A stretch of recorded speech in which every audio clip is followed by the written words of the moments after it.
Good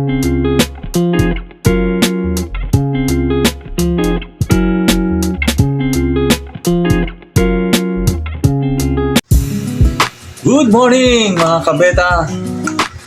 So, maulan na umaga ngayon. So, kailangan natin mag-apply ng Talisay Extra. So, ito yung binabad natin na Talisay leaves para karoon tayo ng Talisay Extra.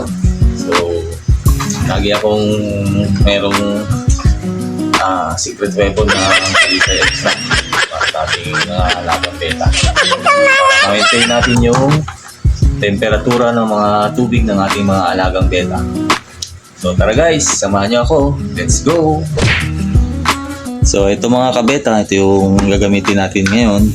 Yung Talisay Extracts na binabad natin. Then itong sa mga secret weapon din natin na Turkey Buster.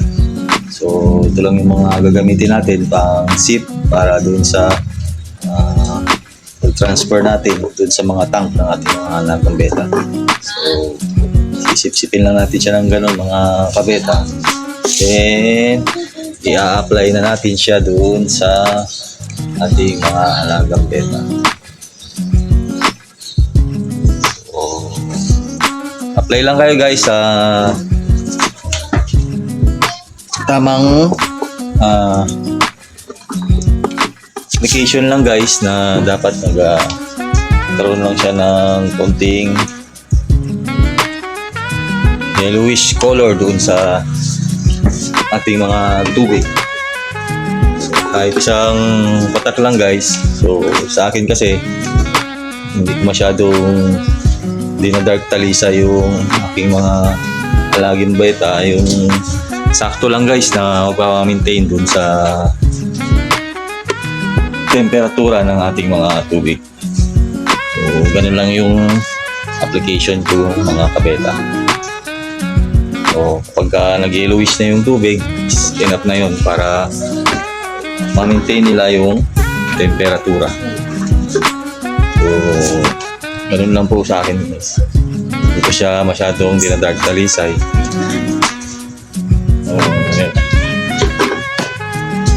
Ganun lang yung application natin mga kabeta, ating mga alagang beta. So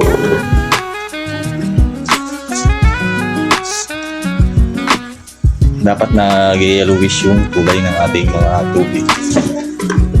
So nami-maintain niya kasi yung good quality ng tubig. So hindi siya nagiging cloudy yung ating mga tubig, na manatili niyang malinaw kapag na-applyan natin ng Talisay Extra. So ganoon lang po mga kabeta.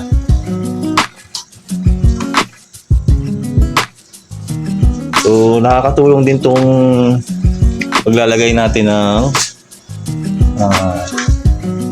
Talisay Extract para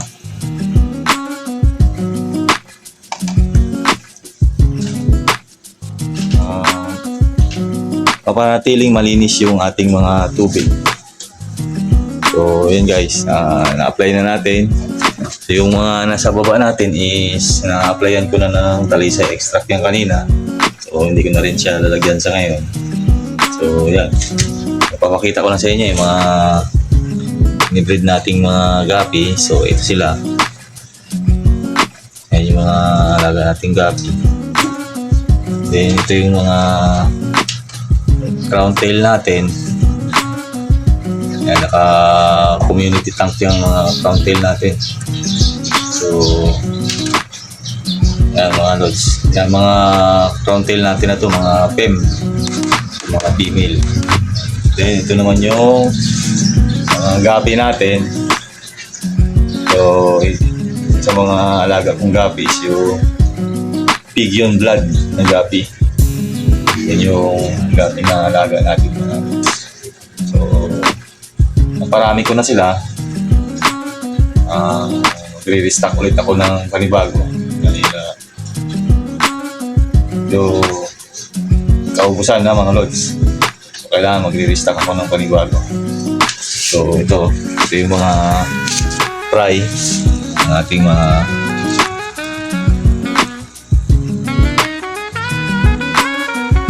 Legion Guppies. Kaya makikita niyo yung mga lods. Medyo against the light lang pero maraming fry yan mga lods. Makikita niyo sa gilid.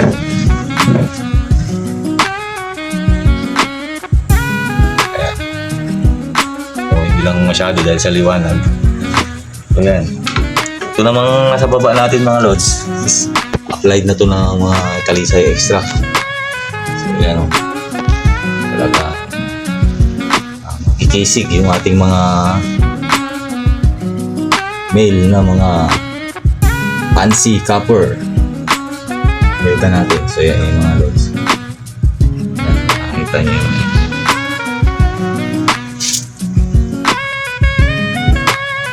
Yan. Ito naman ang isang mustard gas natin na bamboo ear. So nag-iisa na lang yan mga lods. Kailangan palahian ito. Then mga lods yung mga multicolor natin. So yun o, nag-player pa mga lods. Ayan mga kabeta. So yun yung mga na-applyan natin ng Talisay extra. So meron pa ako dito mga lods, kaso ubos na yung iba. So konti na lang, i-restock ulit ako ng panibago. So gaya nito, applyan pa rin natin siya ng Talisay extra.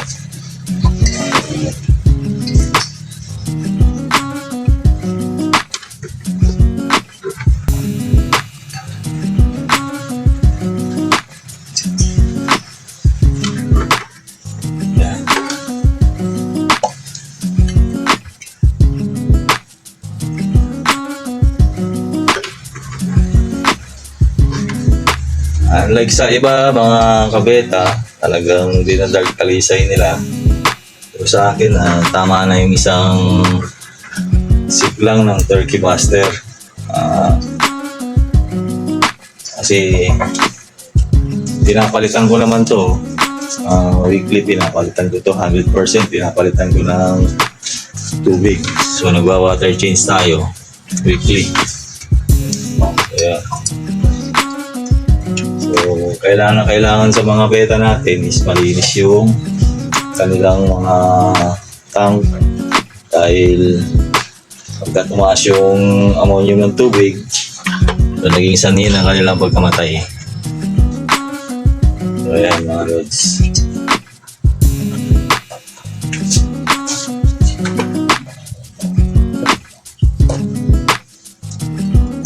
Ito yung mga half moon natin.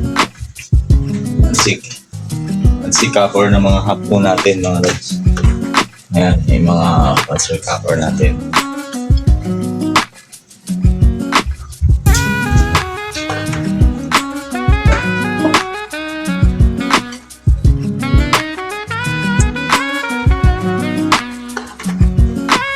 So, yung mga lods ay talagang kahit medyo madudumi yung mga tubig natin sa ilalim, pero all in all mga lods, yung kalinisan ng yung linaw ng tubig is talagang medyo hard pa siya mga lods. Pagka nakita nyo na medyo soft na yung tubig at cloudy, so yun, kailangan na nating mag water change sa mga beta tank natin.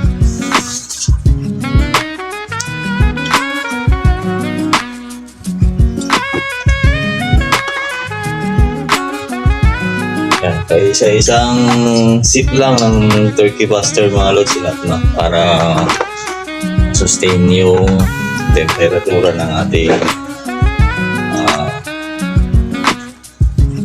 tank. So, yan yung ginagawa ko mga lods.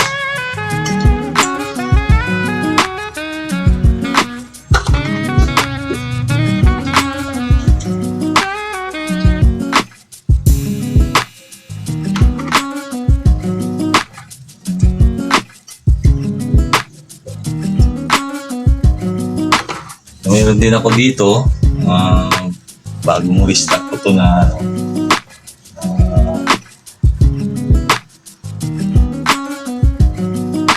Cobra Gapi. So, hindi lang masyadong kita. Pero, kung tinignan mo yan mga lods, yan. Yan yung ating Cobra Gapi. So, paramihin ko ito mga lods. So, bibigyan ko kayo ng update dyan pagka dumami na ulit yung ating hybrid ng Cobra Gapi.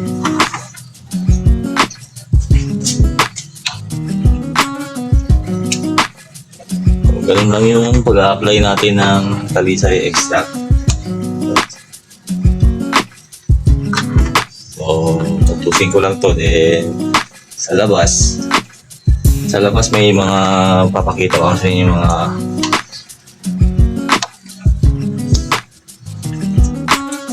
alaga pa nating mga beta sa labas. Tsaka mga gapi. Kasama sa mga binibreed natin. So, ayun lang mga load sa mga newbie at beginner. So, pwede kayong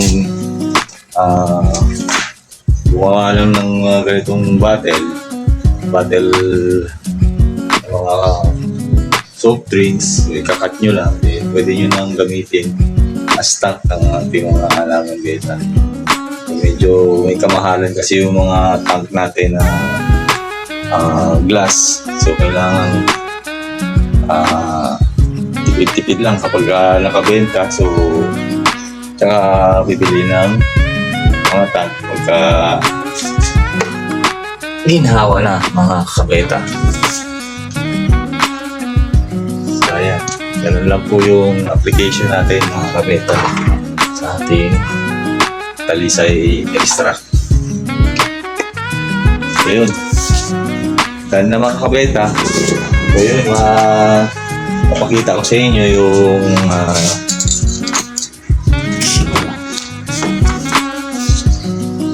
beta natin sa labas.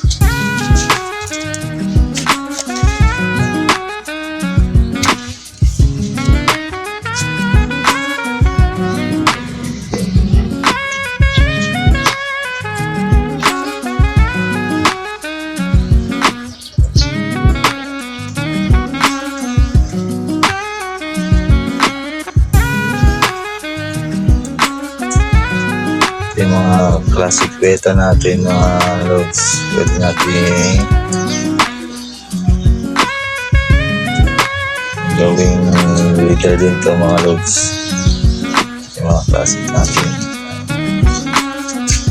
Yung mga multicolor natin, yung mga beta. So ayan, yung mga community tank natin dito sa labas mga loads.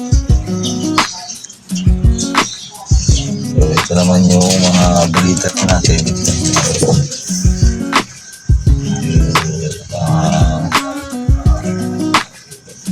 Galvanized na steel matting sila. Hindi ko masyadong pinapakita para hindi sila magulago. Ito naman yung mga gapi natin. Medyo hindi natin makita Lord para hindi na sila magulago. So yun mga kabeta, maraming salamat sa pagsama at panonood nyo sa pag-apply natin ng talisay extract. Sana makatulong sa mga baguhan at sa mga newbie na mag-aalaga ng beta sa iba pang klase ng mga isda. So happy peacekeeping guys, and thank you for watching. Peace out!